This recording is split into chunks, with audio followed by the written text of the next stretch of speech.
સૌરાષ્ટ્રની રાજનીતિને લઈને સૌથી મોટા સમાચાર કોંગ્રેસના નેતા ઇન્દ્રનીલ રાજ્યગુરુએ જાહેર કરી નિવૃત્તિ સક્રિય રાજકારણમાંથી ઇન્દ્રનીલ રાજ્યગુરુએ નિવૃત્તિ જાહેર કરી છે શહેર મોડી મંડળને પણ જાણ કર્યાનો ઇન્દ્રનીલ રાજ્યગુરુએ દાવો કર્યો છે ઇન્દ્રનીલ રાજ્યગુરુ જેમણે સક્રિય રાજકારણમાંથી નિવૃત્તિ જાહેર કરી દીધી છે કોંગ્રેસના નેતા ઇન્દ્રનીલ રાજ્યગુરુ 2017 વિધાનસભાની ચૂંટણીમાં સૌથી ધનાઢ્ય ઉમેદવાર ઇન્દ્રનીલ રાજ્યગુરુ જેમણે સક્રિય રાજકારણમાંથી નિવૃત્તિ જાહેર કરી દીધી છે સૌરાષ્ટ્રના દિગ્ગજ નેતા છે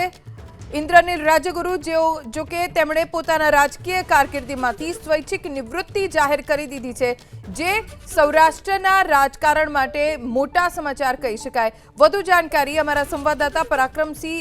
જાડેજા પાસેથી પ્રાપ્ત કરીશું પરાક્રમ કોઈ કારણ જાણવા મળ્યું છે કે કેમ ઇન્દ્રનીલ રાજ્યગુરુએ રાજકારણમાંથી નિવૃત્તિ જાહેર કરી છે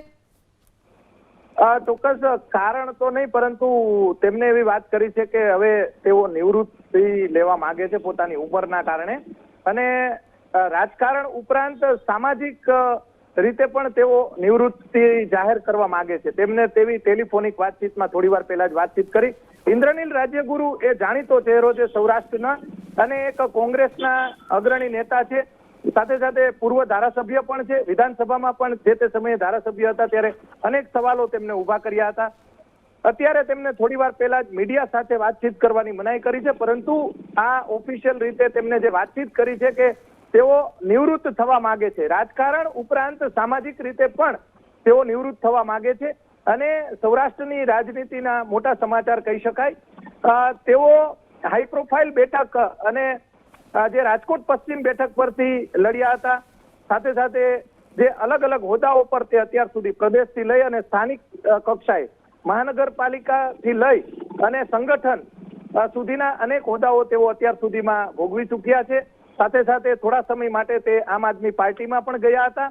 ત્યારબાદ તેઓ ફરીથી કોંગ્રેસમાં પરત થયા છે અને એક મોટા સમાચાર એટલા માટે કહી શકાય કે રાજકોટ શહેર કોંગ્રેસ ઉપરાંત સૌરાષ્ટ્ર અને ગુજરાતની પણ અલગ અલગ જવાબદારીઓ તેઓ અત્યાર સુધીમાં નિભાવી ચૂક્યા છે પૂર્વ ધારાસભ્ય અને જે સાથે સાથે વિજયભાઈ સ્વર્ગસ્થ વિજયભાઈ રૂપાણીની સામે પણ તેઓ ચૂંટણી લડ્યા હતા જે તે સમયે અત્યારે તેમને એવી જાહેરાત કરી છે કે તેઓ પોતાના જે 60 વર્ષની ઉંમર થઈ હોવાના કારણે તેઓ નિવૃત્ત થવા માંગે છે અને જે આગામી સમયની અંદર તેઓ સામાજિક જવાબદારીઓમાંથી પણ નિવૃત્ત થવા માંગે છે ટેલિફોનિક વાતચીતમાં તેમને જણાવ્યું છે જી પરાક્રમ આભાર જાણકારી આપવા માટે